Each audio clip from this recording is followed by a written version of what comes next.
Fala galera! Como é que é? Tudo beleza? Hoje nós vamos fazer um vídeo aqui dirigindo, fazendo o trajeto diário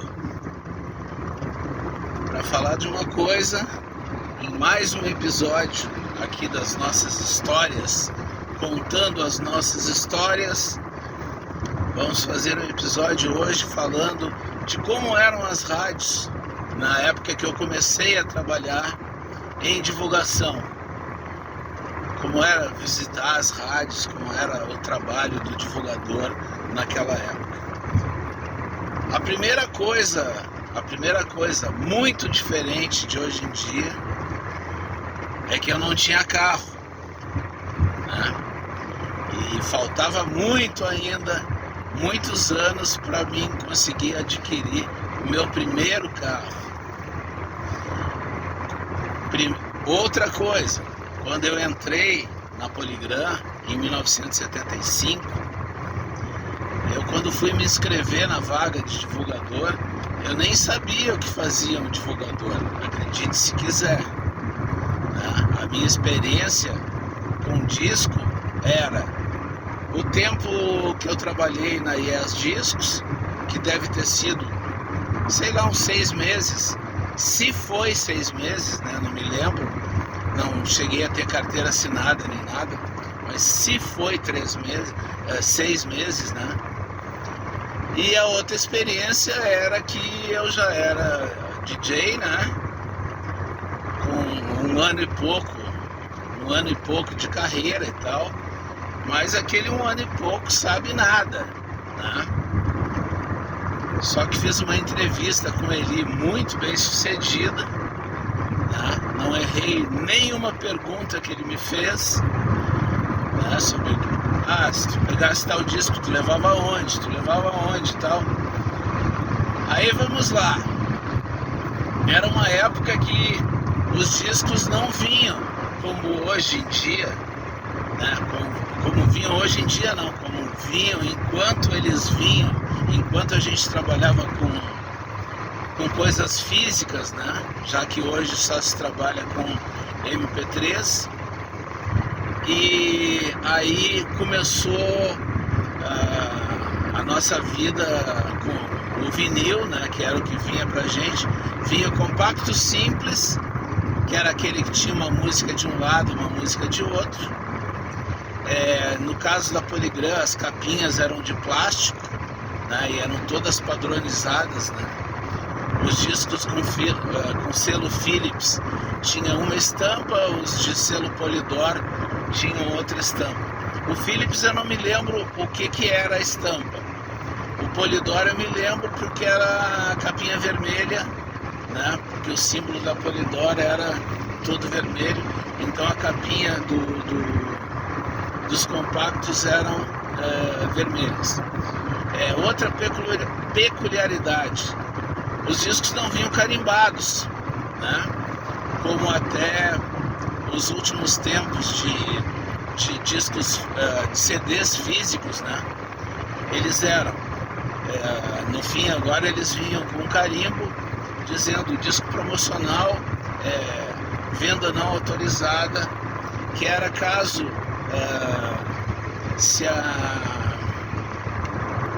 se te pegassem na rua com aquele monte de CDs, né, dentro do carro, tu não era multado porque aquilo ali não era coisa de venda, né, era coisa de promoção. Então a primeira coisa que um divulgador fazia na segunda-feira, que no caso da Poligram e depois na Warner também, era a mesma coisa, era o mesmo ritmo e a mesma métrica, no caso, né? Segunda-feira tu esperava te entregarem os discos daquela semana, a transportadora trazer no escritório, aí tu abria as caixas, a gente tinha uma mesa grande na sala dos vendedores, eu abria as caixas, botava todos os discos empilhados ali, e ali começava a carimbar lá do A e lá do B, com venda proibida, disco de divulgação. né?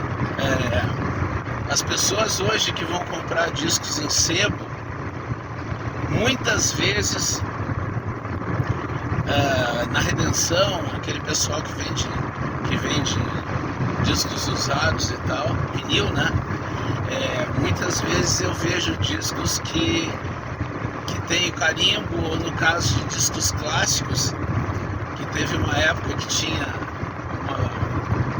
um jornalista e radialista que recebia os discos clássicos, né?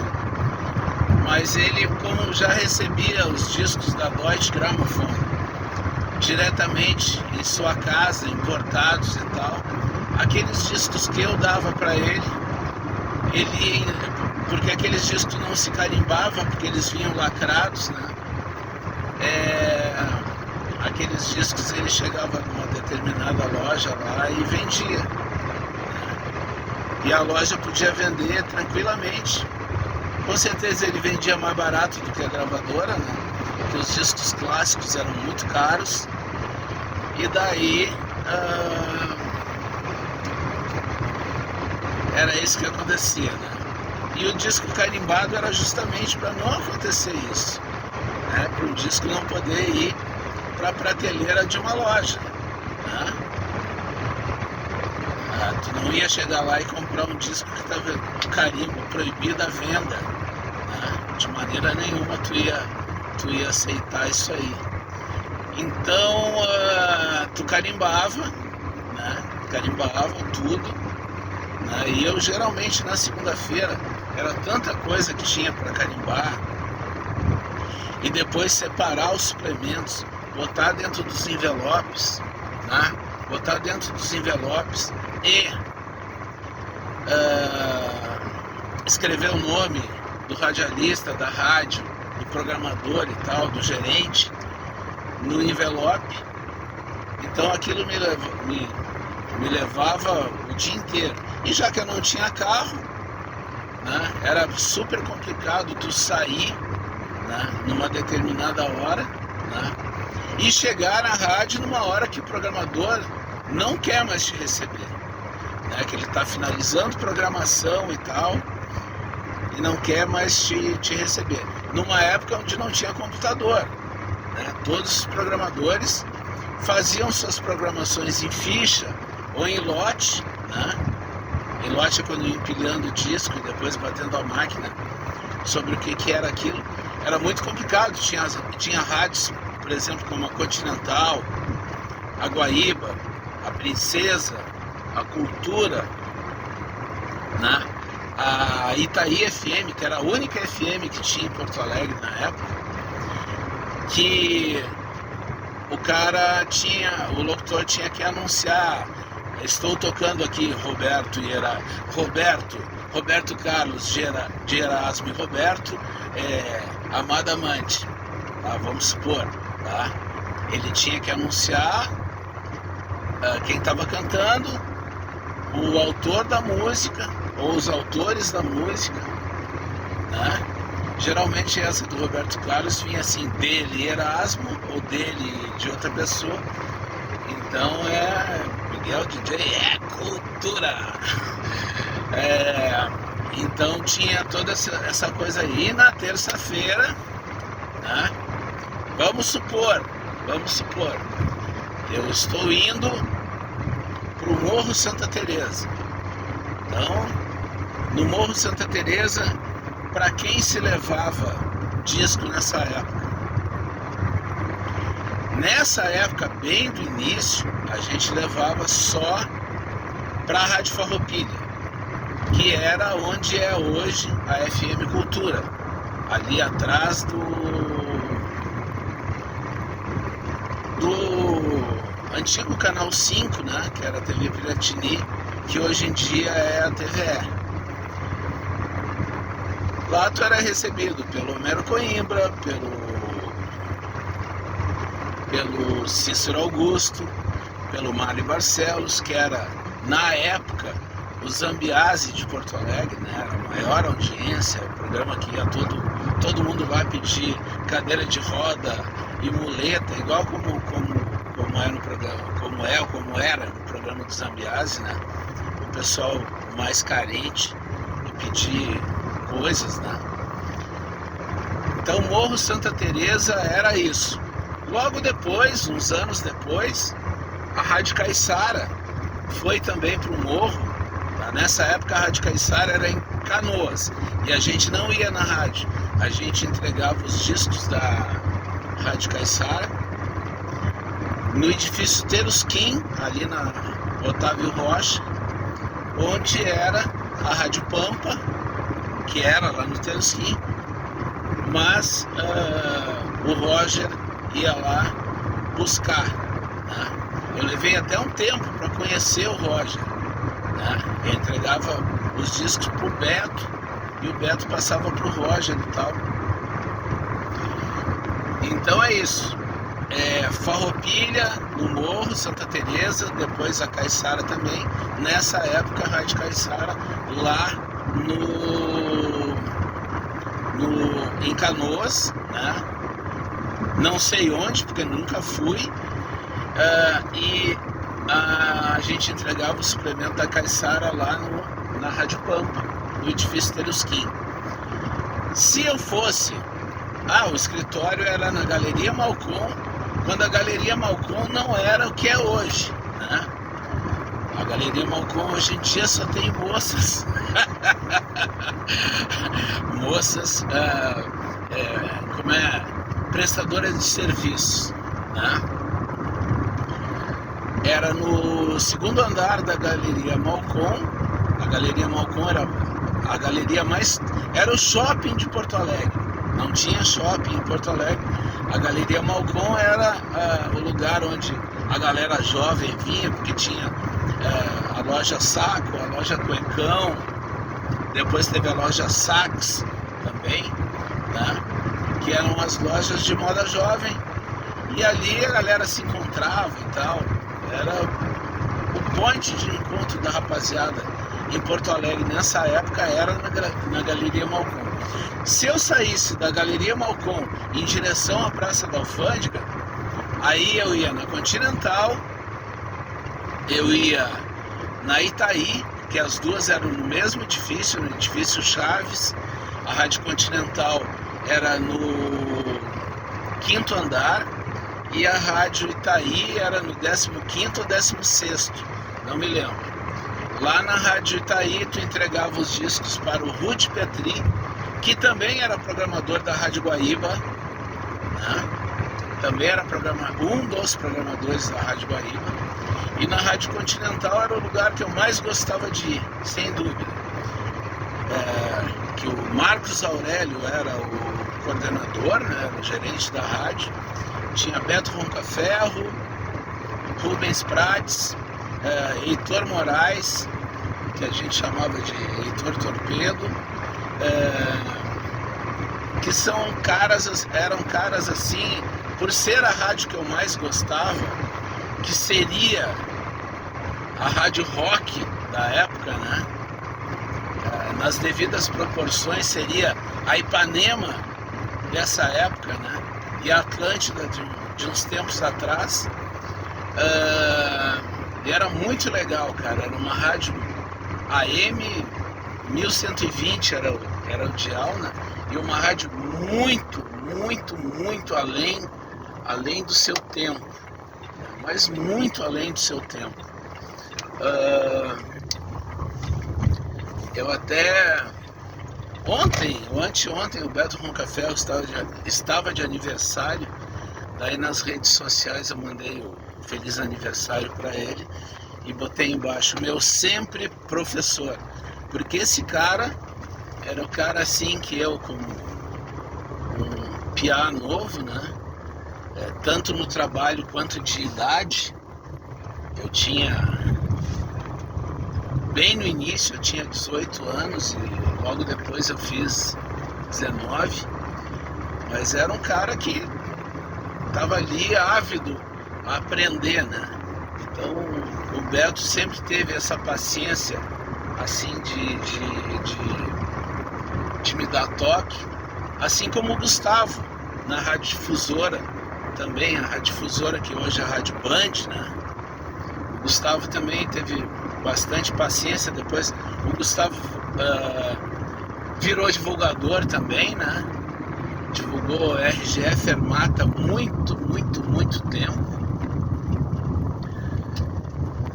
Então, se a gente saísse da Galeria Malcom em direção à Praça da Alfândega, fazia Continental, fazia Itaí e depois podia fazer a Guaíba. A Guaíba teve uma coisa que, modéstia à parte, eu inventei, né? A Guaíba, as programações eram todas em lote, eles não tinham fixa, né? Então, e tinha 4 programadores, né? Um para cada período do dia. Não sei se eles revezavam ou não, eu nunca cheguei a perguntar, né? A Rádio Guaíba tinha uma programação mega classe A, né? Tocavam MPB e orquestras, e um dia, conversando com o Fernando Veronese, que era o programador, como é que eu posso dizer, não era o programador-chefe, mas era o cara assim que de repente, também não sei se eu estou falando bobagem ou não, poderia ser o programador e editor musical também. Ele me deu uma ideia e disse assim, cara, quando sai um disco de orquestra, quando sai um Chico Buarque, uma Maria Bethânia, uma Gal Costa, que todas essas eram Gilberto Gil, Jorge Benjor, todos eram da gravadora que eu trabalhava, né? Tu tem como trazer 4 discos pra rádio? Tenho, cara, tem. Esses discos aí que eu falei, eles vinham numa quantidade, se eu não me engano era 40 discos. Eu não tinha 40 locais para colocar esses discos tocando, né? Poderia fazer um agrado para um programador que trabalhasse numa rádio mais popular, mas que gostasse daquilo particularmente, né? Daí a gente dava de presente pro cara. E aí eu passei a levar, eu tinha a orquestra Paul Murriá, né? Era uma orquestra que era esperada todos os anos, assim como a CBS na época tinha o Ray Caniff, que também era esperado todos os anos, né? A época de sair esses discos, que eram discos que saíam na época de Natal, assim como do Roberto Carlos, eram discos que eram clássicos assim para dar de presente, discos de colecionadores e tal, né? Então dava para fazer a Guaíba, a Continental, a Itaí, e na Rádio Guaíba ainda tinha um programa que na época era como se fosse um programa de DJ, assim como na Continental também tinha. Na Continental tinha o Júlio First, que fazia o Julius Brown, né? Que era um programa de noite, que era de black music. Tinha o Clóvis Dias Costa, que fazia o Ritmo 20 já nessa época. E tinha o Cascalho, que fazia o Cascalho Time das 6 às 7 da tarde, né? Que era o programa escutado pela magrinhagem, né? Que era como eles chamavam, as magrinhas, que era a meninada, né? Que escutava a rádio e tal. Então lá na Rádio Guaíba tinha o Osmar Melete, né? Que tinha um programa que era da 1 às 2, né? Que era um programa que ele tocava basicamente música brasileira, e era um programa que ele contava os lançamentos e tal. Era um programa bem legal. Eu diversas vezes fui ao vivo acompanhar, né? Pelo horário que era, tu levava ao vivo para ele e tal. E foi uma casualidade, foi o primeiro cara que me deu um esporro. Mas me deu um esporro assim, de eu ficar sentado na cadeira na frente da mesa dele, todo molhado, né? Aí me mijou da cabeça aos pés. Saiu um disco chamado Chico e Caetano.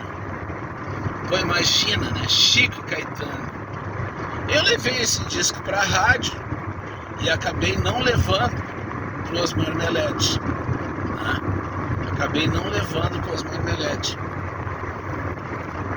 E aí ele descobriu na discoteca da rádio que esse disco tinha chegado e eu não tinha levado para ele. Ligou pro escritório já falando lá pro meu chefe que eu era um piá de merda e tal, que não tinha levado o disco para ele. Aí quando eu cheguei da rua, me falaram, pô, corri na Rádio Guaíba, entreguei o disco para ele, pedi de 1000 desculpas que eu tinha me passado e tal. Mas é bem aquela coisa do principiante, né? Eu priorizei uma coisa e não priorizei uma outra, que era a prioridade, né? Ele era o cara, na época, que ia falar no rádio, que tinha audiência pra caralho, que ia falar no rádio, que o disco já tinha chegado na rádio, na loja, e as pessoas iam lá comprar. Porque era assim que funcionava, né? Era assim que funcionava. O divulgador ia na loja, na rádio, levar o disco, era recebido pelo gerente, escutava música no toca-disco lá com o programador, tomava cafezinho, fumava. A gente entrava livremente em todas as rádios. Não tinha uma rádio que tu tinha mais que se apresentar assim, tá? Eu acho que o único lugar assim que tu tinha que fazer uma apresentação mais formal era para entrar na 0 Hora, né? Não na Rádio Gaúcha, que eram no mesmo lugar como são até hoje, né? Para entrar na 0 Hora era mais complicado. E quando se ia na Rádio Guaíba, a gente fazia também os 3 jornais da Caldas Júnior. Olha só, galera, a Caldas Júnior tinha 3 jornais e um concorria com o outro. A RBS, que na época não se chamava RBS, né? Se chamava Rede Brasil Sul de Comunicações, tinha a 0 Hora, né? Que era o jornal mais popular na época, né? E a Caldas Júnior tinha o Correio do Povo, que era um jornal daqueles grandão que tu abre, sabe? Abre todo e tal, que era o linha de frente, né? Eles tinham a Folha da Tarde, que era um jornal, caso acontecesse alguma coisa diferente no mundo, né? A Folha da Tarde ia conseguir publicar, porque o correio tinha sido feito de madrugada, né? Como todos os jornais são feitos de madrugada, né? Hoje em dia não, porque hoje em dia o jornal físico praticamente inexiste. E se tu é assinante de uma revista, de um jornal, pela internet, né? O tempo inteiro, se tu assina G1, se tu assina... é o que eu me lembrei agora, tá? Tu vai ter sempre notícia pingando ali, porque as notícias vão acontecendo e eles vão colocando. E no caso do jornal antigo, o correio era feito de madrugada, e daí eles conseguiam colocar as notícias novas na Folha da Tarde. E depois teve a Folha da Manhã, que eu não me lembro que hora saía, mas acho que a Folha da Manhã era um jornal. A Folha da Tarde era nesse mesmo formato revista, que é a 0 Hora e o Diário Gaúcha e o Correio. hoje em dia, né? E o correio era grandão, né? Então Folha da Tarde, Folha da Manhã. No correio eu visitava o Ney Gastal, que escrevia basicamente sobre música brasileira, tá? Basicamente sobre música brasileira e música americana também, inglesa e tal, né? Música internacional, mas ele priorizava muito mais as bandas grandes já formadas e tal do que novidades, né? A não ser que a novidade fosse do caralho. E tinha o pai dele também, o Paulo Gastal, que é o nome da sala de cinema hoje em dia lá da usina do gasômetro. E o seu Paulo Gastal, ele escrevia só sobre trilha de filme, trilha de cinema. Era só esse. Ele escrevia sobre várias coisas no jornal, mas com relação a disco, era isso aí. Já quando tu ia na Rádio Gaúcha, que é no mesmo lugar que a 0 Hora, tá? Que na época que eu entrei, tinha um cara lá que tinha vindo de São Paulo, de Curitiba, chamado Jair de Brito, que ele conseguiu destruir primeiro a Rádio Gaúcha, depois os padres lá da Rádio Difusora chamaram ele pra lá, e ele destruiu lá também. Então ele veio pro Rio Grande do Sul e destruiu duas rádios, a Gaúcha e a Difusora também. Então na Rádio Gaúcha tu era recebido por um programador que eu não me lembro o nome dele. Se algum divulgador tiver vendo o vídeo aí, ele ficava se sacudindo na frente dele, né? Eu até brincava que ele parecia um pêndulo, sabe aquele pêndulo do relógio que faz assim? Ele ficava com uma perna pra lá, uma perna pra cá, uma perna pra lá, uma perna pra cá. Recebia a gente, era um cara bacana e tal. Depois Luiz Tebiche entrou na Rádio Gaúcha, era um cara cabeludo que nem eu, né? E a gente se entrosou muito, muito bem. Aliás, esses dias fomos tomar um chá das 4 junto, eu e o Zé. Depois trabalhamos na Atlântida junto, fizemos a Ponta da Antena no início juntos também. Eu e o Zé, a gente se identificou muito nessa época, primeiro pela idade, né? Pela idade e depois o gosto musical também, né? Ele inclusive tocava numa banda de rock. Então a Rádio Gaúcha passou a ser um lugar super agradável. Eu já gostava de ir lá, né? Mas passou a ser um lugar super agradável Então, Rádio Gaúcha, já na época do Zé Luiz, anos depois entrou Vladimir Latuada, que também foi um cara super importante na minha vida de divulgador, principalmente ali perto dos anos 80, quando eu fui trabalhar no selo Rodeio da Warner. Vladimir, a Rádio Gaúcha tinha programa de música gaúcha de manhã, como quase todas as rádios tinham, né? E hoje em dia, se a gente vai para Santa Catarina, em Santa Catarina as rádios FM tem programa de música gaúcha de tardezinha e de manhã. E aqui tu não vê mais programa de música gaúcha. Hoje em dia, na Rádio Gaúcha tem o Galpão da Gaúcha, apresentado pelo Zé Alberto nos domingos e tal. Antes tinha também, apresentado pelo Nico, depois apresentado por aquele outro Fagundes lá, depois pelo Neto. Então é isso.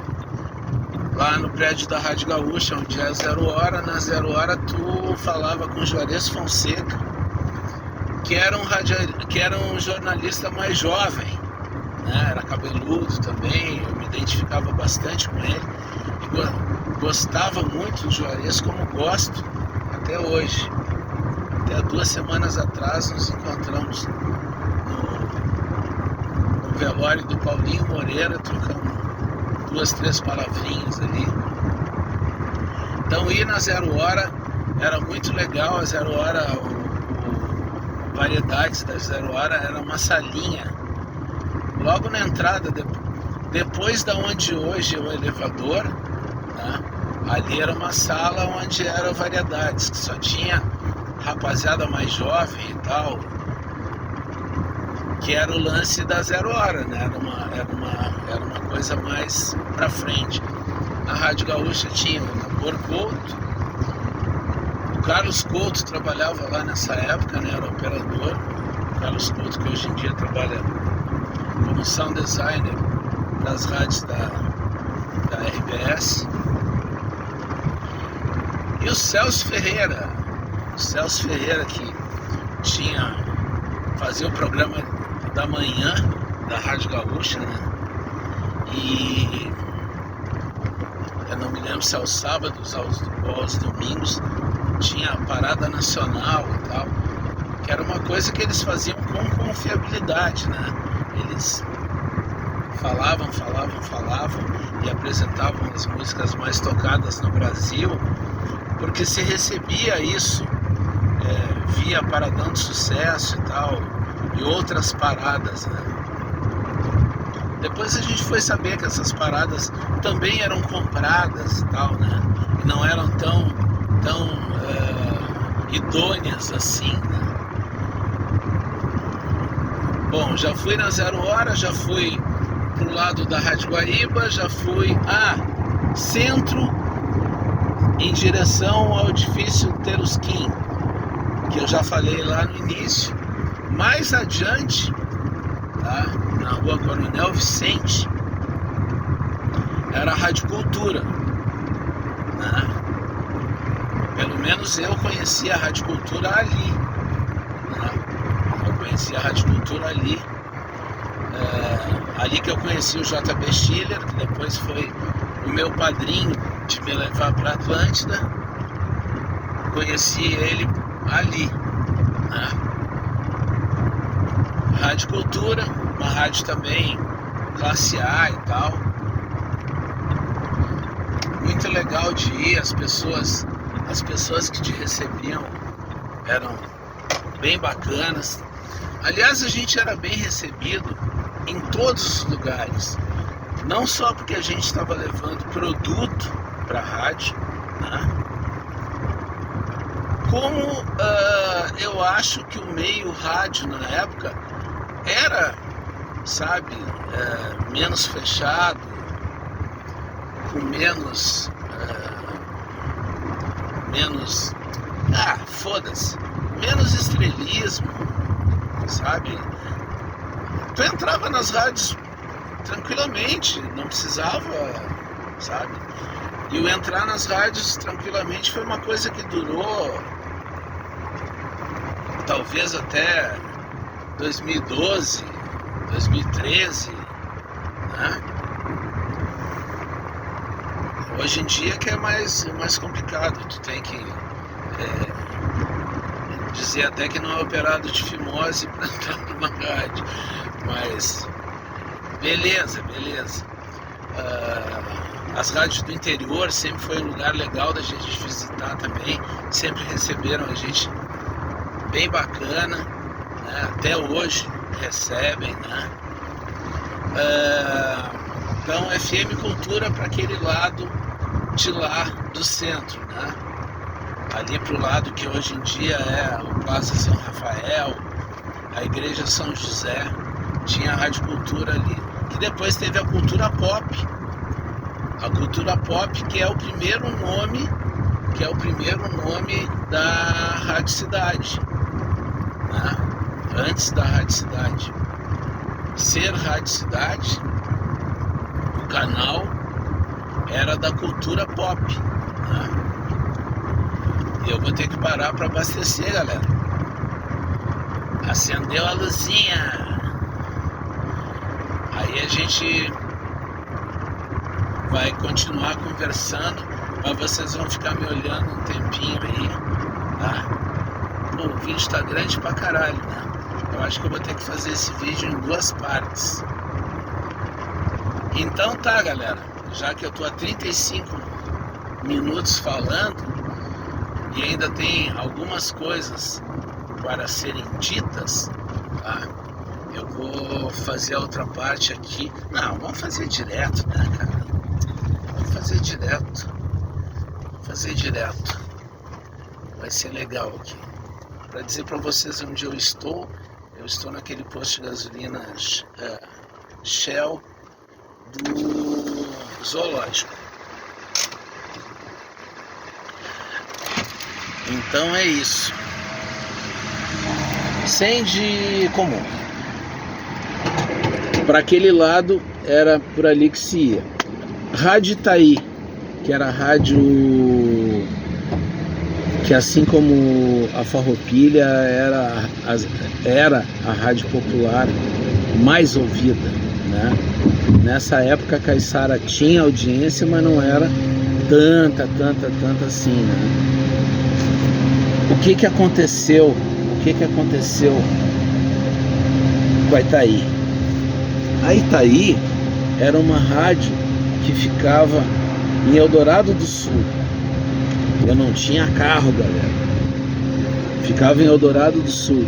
E a gente eu só ia na Rádio Itaí nas sextas-feiras de tarde, né? Sexta de manhã eu fazia alguma coisa que estava faltando e depois de tarde ia na Itaí com todos os...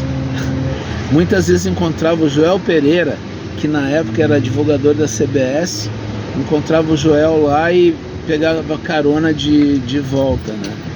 Mas ser recebido pelo Cabreira era muito legal, cara. Era muito legal. O Leodenir Cabreira, falecido há muitos anos, era um cara sensacional, um cara que recebia a gente super bem. Era de passar a tarde lá, fumando, tomando café, falando de música, falando de rádio. Eu, como sempre, fazendo pergunta pra caralho, né? E aprendendo, né? E é débito. Aprendendo e sempre fazendo as minhas perguntas lá pro Cabreira, lá que eu conheci o Gerson Pavinato, lá que eu conheci o Leovani, lá que eu conheci o Luiz Aguiar, lá que eu conheci um monte de gente que depois militou no rádio, sabe? É mundo afora, né? Grandes amigos. Foi lá que eu levei o primeiro disco do Júlio Iglesias, que estourou, né, com aquela música Manuela. Eu cheguei lá e casualmente o Júlio Iglesias ele foi lançado num compacto duplo. O compacto duplo ele tinha capa, que nem o LP, né? Foi lançado num compacto duplo. E toda vez que tu entregava um disco pro Cabreira e ele ia botar aquele disco na programação, ele começava a botar durex na borda da capa, principalmente para não estragar o papelão, né? E aí ele botou e tal, e depois escutou a Manuela mais umas 2 vezes comigo, olhou para mim e disse assim: guri, isso aqui vai ser um sucesso que tu não imagina, cara. Isso aqui vai ser um sucesso que tu não imagina. E foi dito e feito, galera. Foi o único disco do Júlio Iglesias que saiu pela Polygram. Depois ele passou para a CBS e todos os outros, toda aquela carrada de sucesso foram pela CBS. Mas o que começou foi o disquinho lá que o Miguel levou na Rádio Itaí, uma sexta de tarde, E o Cabreira mandou ver. Eu acho que em uma semana todas as rádios estavam tocando. Porque ninguém conhecia ele, né? Não tinha saído nada no Brasil ainda dele. E aí, cara, Itaí era assim, sexta de tarde, uma vez por semana, e torcer para dar tudo certo, né? Não tá chovendo, aquele negócio todo. A casinha da Rádio Itaí tá lá até hoje. Principalmente quando a gente vem do interior para a capital e passa em cima daquele viaduto que tem ali na entrada, no trevo ali de entrada de Eldorado do Sul.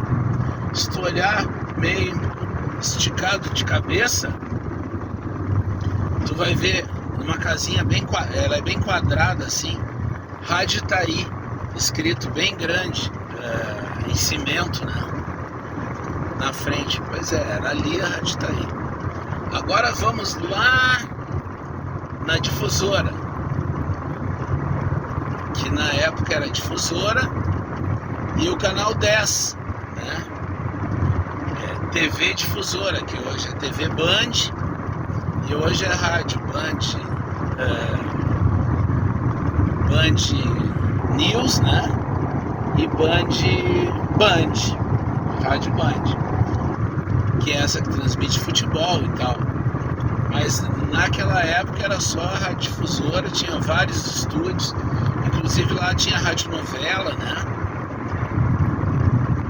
Estúdio de radionovela e tal. Tu era recebido, e muito bem recebido, pelo Gustavo, né? Que até hoje está no meio aí. O tio da van, né? O Gustavo tem uma van e carrega a gente pra cima e pra baixo. Depois a Ipanema foi lá. E foi lá que eu conheci Sérgio Zambiase. Ele, nessa época, ele era redator de notícias. E foi lá que eu conheci Arlindo Sassi também. Logo que ele veio para Porto Alegre e foi fazer um programa lá de tarde. Foi lá que eu conheci Alfredo Bergman também. Ou seja, era muito bom ir na Difusora. Na TV Difusora tinha Fernando Vieira, que tinha um programa que depois foi adaptado ao Porto Visão, que era o Jornal do Almoço deles, né? Era o Jornal do Almoço deles. E o Fernando Vieira, ele falava sobre clubes e sociedade, e ele adaptou a música também, os discos, os lançamentos e tal, e a gente levava videoclipe para ele e tal. Assim como na época a gente levava videoclipe pro Pedrinho Sirotsky, que na TV Gaúcha tinha um programa chamado Transação aos sábados, né? Era um programa que a rapaziada ligava a TV para ver os videoclipes, né? Que hoje em dia tu liga o YouTube e tem de tudo que é lugar. A gente levava em filme para eles, né? Não era ainda em vídeo, de cassete. Tu levava rolinho na lata de lata, né? Era assim. Pra onde falta eu ir? Ah, falta eu ir na Princesa. A Princesa era ali onde é hoje, e na época também era o Jornal do Comércio, ali na João Pessoa. Muita gente pode não saber onde é o Jornal do Comércio, ele é mais pra dentro assim, mas tem a placa ali escrito Jornal do Comércio, e a Rádio Princesa era ali. Quando eu comecei a ir na Princesa, ela era uma rádio popular, né? Antes, a Princesa tinha sido uma rádio bem estilo Guaíba, né? Que eu me lembro que minha mãe escutava a Rádio Princesa e tinha um programa chamado Trabalhando com Música, né? Que eu acho que na Guaíba também tinha um programa com esse nome. Então a Rádio Princesa era uma rádio que tocava MPB e orquestra. Depois passou a ser uma rádio popular. Foi aonde eu conheci pessoalmente o Júlio Rosenberg.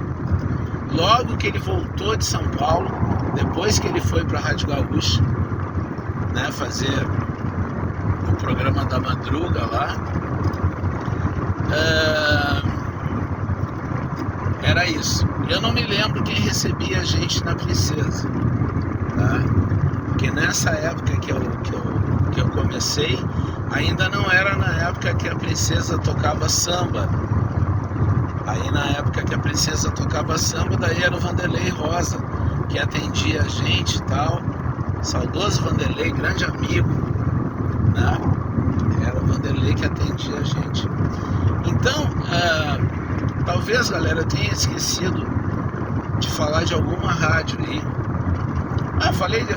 Faltou falar da Rádio Real de Canoas, tá? Que era o Inhozeca que atendia a gente, né? Era um cara que tinha um programa de música sertaneja. Depois o Neves, Luiz Carlos Neves, saiu da Rádio Farroupilha e veio para a Rádio Real também. Casualmente eu estou passando em Canoas agora. E vamos... Rádio Real, pá.